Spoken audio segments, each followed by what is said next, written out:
सभी भक्तों को मेरा नमस्कार। आशा है आप सभी पर भोलेनाथ जी की कृपा होगी।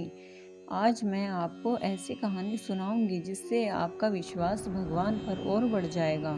लेकिन कहानी शुरू करने से पहले मैं कहना चाहती हूँ कि अगर आपने हमारे चैनल को सब्सक्राइब नहीं किया है तो उसे सब्सक्राइब करें और कमेंट बॉक्स में जय भोलेनाथ लिखकर मेरा हौसला बढ़ाएं, जिससे मैं आपके लिए और भी अच्छी अच्छी कहानियाँ ला सकूं। तो कहानी शुरू करते हैं। एक बार मंदिर में दो भिखारी बैठे हुए थे। पहला भिखारी हमेशा भगवान से प्रार्थना करता था और भगवान से ही अपनी इच्छा जाहिर करता था, और दूसरा भिखारी भगवान से ना मांगकर हमेशा लोगों से अपनी आस लगाकर रखता था। एक बार मंदिर में गांव के राजा पूजा करने के लिए आए, तो उसे देखकर दूसरा भिखारी बोला कि आज तो मैं राजा जी से धन मांगकर बड़ा आदमी बन जाऊंगा। तो वहीं पहला भिखारी भगवान से प्रार्थना कर रहा था कि मुझे धनवान बना दो। उसे देखकर दूसरा भिखारी बोला, अरे मूर्ख, तुम राजा से ना मांग कर भगवान से मांग रहे हो। अरे राजा तो सामने आकर हमें खुद धन देकर जाएंगे, उससे मांगो।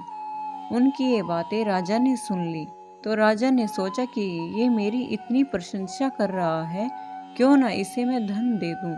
तो राजा ने अपने आदमियों से कहा कि इस भिखारी को एक मटके में आधे सोने के सिक्के और आधे में खीर भरकर दे दो। तो उन्होंने उसे वो मटका दे दिया।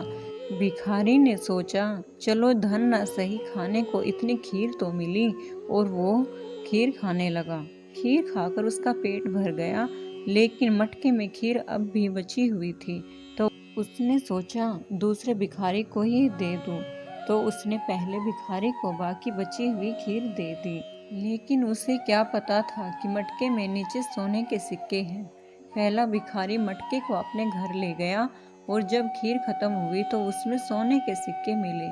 तो उस भिखारी ने भगवान का धन्यवाद किया, और अगले दिन वह मंदिर में भीख मांगने नहीं गया। जब राजा अगले दिन मंदिर में आया तो उसने देखा कि जिस भिखारी को उसने सोने के सिक्के का मटका दिया था, वह फिर भी भीख मांग रहा था।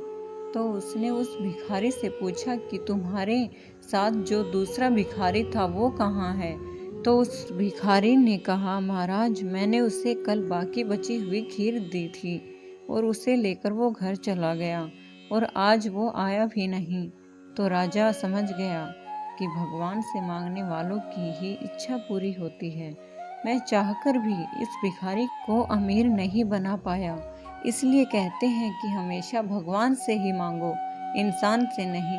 तो भक्तों, आपको हमारी कहानी अच्छी लगी हो तो एक लाइक जरूर करें। जय भोलेनाथ।